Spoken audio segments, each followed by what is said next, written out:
Саламатсыздар ма балалар? Әдебиеттік оқу сабағымызды бастаймыз. 12-ші сабақтың тақырыбы өзіңді тексер.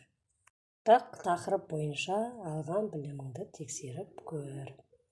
Бірінші, суретте кімдер бейнеленген? Ол кісілер туралы не білеміз? Бұл өткен сабақтардағы тақырыптар бойынша. Суретте кімдер бейнеленген деп ойлайсыңдар балалар? Суретте Әбдібай, Табылды және Өтебай, Қанахин. Әбдібай Табылды жазушы әрі ақын. Бөбекке сөз, қайырлы таң балалар, тағы басқа балаларға арналған кітаптардың авторы. Өтебай Қанахин жазушы, жазушының көл жағасында, ата қоныс, бақыт бәйшешегі, маздақ, дәмелі атты кітаптары жарық көрген. Енді екінші кесте бойынша сұрақтарға жауап бер. Жеңіл сұрақ және күрделі сұрақ дейді. Ақтауыл хан ертегісіндегі оқиғаның басталуына не себеп болды және ертегінің басты кейіпкері кім дейді. Ақтауылдың ертегісіндегі оқиғаның басталуына Ақтауылдың қатты ауырып қалуы себеп болды. Ертегінің басты кейіпкері Ақтауыл хан. Күрделі сұрақ. Ертегінің негізгі ойы қандай? Ертегінің негізгі ойы туған жерге деген сағыныш. Ертегідегі оқиға қалай аяқталды? Ертегідегі оқиға ханның ауруынан құлан таза жазылып кетуімен аяқталды. Сипаттауды қажет сөзбен толықтыр дейді. Сипаттауды қажет ететін суреттелген затты шамадан тыс асырып айту тәсілі бұл әсірелеу деп аталады. Бізде мына жерде А бағанды аллитерация, Ә кейіптеу, Б әсірелеу дейді. Сонда бізде сипаттауды қажет ететін сөз әсірелеу. Соны тауып белгілеп қоямыз. Төртінші жаттығуға қараймыз. Өлеңнен аллитерацияны тап дейді. Әр ауылдың ән отау, жетісу жер жанаты, асқар алатау, құшағында алматы. Бұл жерде өлеңдегі аллитерация жетісу жер жанаты.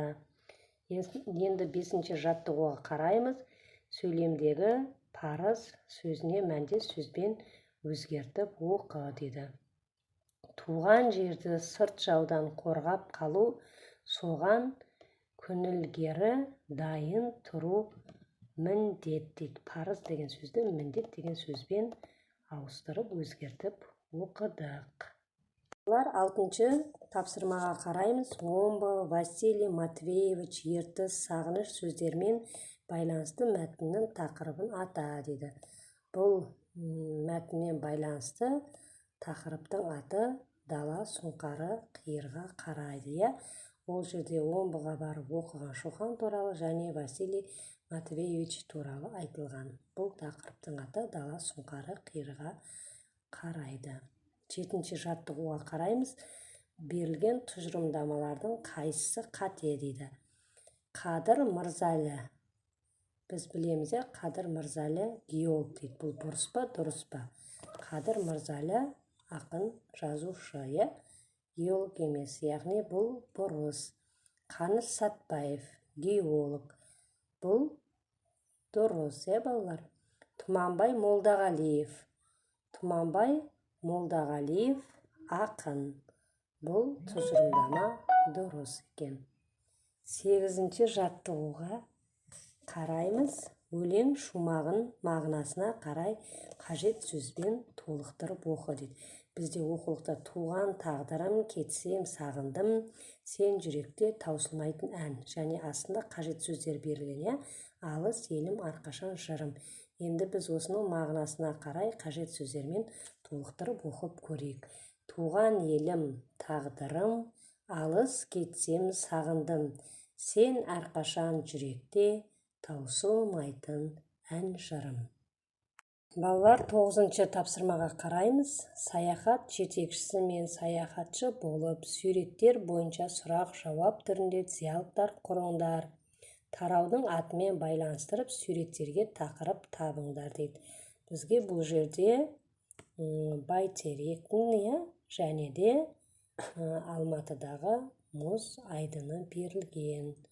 Осыларға қарай диалог құрыңдар, сұрақтарға жауап беріңдер сурет бойынша. Мысалы, диалог құрғанда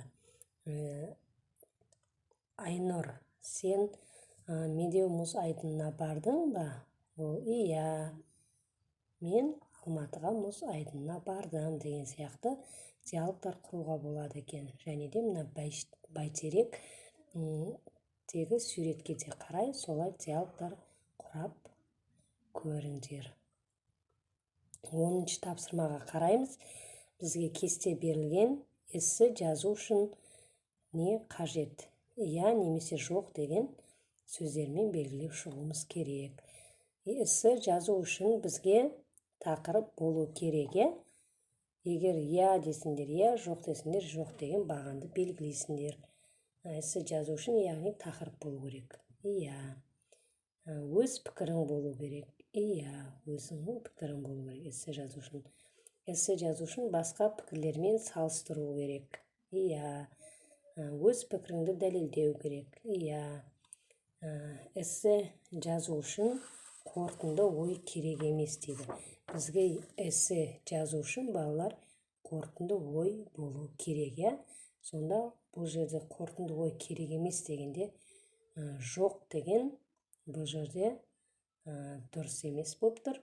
Сондықтан қорытынды ой керек.